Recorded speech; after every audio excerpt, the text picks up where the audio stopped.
গণমাধ্যম ও সামাজিক যোগাযোগ মাধ্যমে শেখ হাসিনার বিদ্বেষমূলক বক্তব্য প্রচারের নিষেধাজ্ঞা দিয়েছেন আন্তর্জাতিক অপরাধ ট্রাইব্যুনাল। তবে এই নিষেধাজ্ঞার বিষয়ে মার্কিন পররাষ্ট্র দপ্তরের ব্রিফিংয়ে প্রশ্ন করা হয়েছে। স্থানীয় সময় মঙ্গলবার আয়োজিত ব্রিফিংয়ে এই বিষয়ে জানতে চাওয়া হয়। যদিও প্রশ্নকারী বিদ্বেষমূলক বক্তব্য প্রচারে নিষেধাজ্ঞার বিষয়টি উল্লেখ করেননি।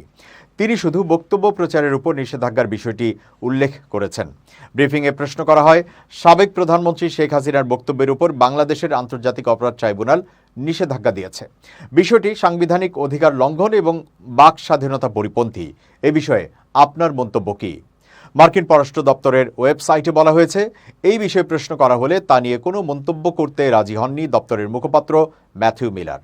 ব্রিফিংয়ে প্রশ্ন করা হয়, সম্প্রতি ডক্টর ইউনূসের প্রভাবশালী উপদেষ্টা ও সাবেক প্রধানমন্ত্রী শেখ হাসিনার পতনের মাস্টার মাইন্ড মাহফুজ আলম পশ্চিমবঙ্গ, ত্রিপুরা এবং আসাম সহ ভারতের অংশবিশেষকে নিয়ে একটি বিতর্কিত সোশ্যাল মিডিয়া পোস্ট করেছেন। তার এ ধরনের মন্তব্য দক্ষিণ এশিয়ার আঞ্চলিক স্থিতিশীলতার জন্য ঝুঁকির কারণ হতে পারে। মার্কিন সরকার কি এই বিবৃতিটিকে উদ্বেগের সঙ্গে দেখে কিনা এবং আঞ্চলিক শান্তি ও স্থিতিশীলতা বজায় রাখতে এ ধরনের বক্তব্যের বিরুদ্ধে যুক্তরাষ্ট্রের দৃষ্টিভঙ্গি কি? জবাবে পররাষ্ট্র দপ্তরের মুখপাত্র ম্যাথিউ মিলার বলেন, তার এমন মন্তব্যের বিষয়টি আমার জানা নেই। আপনি আমাকে যা পড়ে শোনালেন এর বাইরে এই বিষয়ে আমার জানা নেই। সাধারণ নিয়মানুসারে আমি যে বিষয়টি দেখিনি তা নিয়ে আমি কোনো মন্তব্য করতে চাই না।